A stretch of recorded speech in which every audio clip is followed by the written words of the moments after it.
है दुनिया उन्हीं की खैरियत पूछती है जो पहले से खुश है। जो तकलीफ में होते हैं उनके तो नंबर खो जाते हैं और खुद को बिखरने में देना कभी किसी हाल में लोग गिरे हुए मकान के ईंटें तक ले जाते हैं। अजीब से लोग इस जमाने में अगरबत्ती भगवान के लिए खरीदते हैं और खुशबू खुद पसंद करते हैं। आइए आपके दिलों पर राज करने के लिए बहुत प्यारा संगीत बजाएंगे मिस माही जी। नैना बहुत प्यारा संगीत बजाएंगे हमारे ऑपरेटर महोदय जी।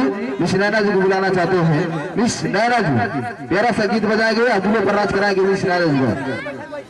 एक गीत के बाद कमेटी के बेताज बादशाह लोग छटके से तैयार रहेंगे। समय को ध्यान देते हुए चलिए सर छटके से। गमों में हंसने वालों को रुलाया नहीं जाता, गमों में हंसने वालों को रुलाया नहीं जाता और लहरों से पानी को हटाया नहीं जाता।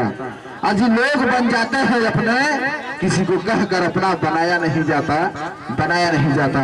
आइए आपके दिलों पर राज करने के लिए आएंगे मिस अंजलि जी। प्यारा सा गीत समय में कि उस सनम ना हो कि मर जाएगा तो कुकुर चोटी देही पे को कफन ना हो कि प्रेम का बुला के दे दे धोखा कहे कि जब हमार तोहर मिलन ना हो कि बहुत अठलाली से रोटी बोर के खैला बेटा, अब दोबारा स्त्री के पेट से तोहर जन्म ना हो कि। आइए आपके दिलों पर राज करने के लिए मिस माही जी बहुत प्यारा सा गीत बजाएंगे। मिस माही जी को बुलाना चाहेंगे। सपनों की रानी दिल को चुराने वाली, होश को उड़ाने वाली, और आप लोग कमेटी के बेताज बादशाह तैयार रहेंगे, ठीक है मिस माही। चलिए हमारे ऑपरेटर महोदय जी छटके से गीत बजाएंगे मिस माही जी के लिए।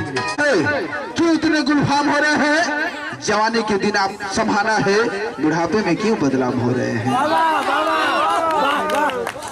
आइए आपके दिलों पर राज करने के लिए एक साथ 2-3 कलाकार हो जाएंगे। मिथुन माही जी, आर्यन, उनके साथ कौन सी हसीना आएगी जिनका नाम होगा मिस जल्दी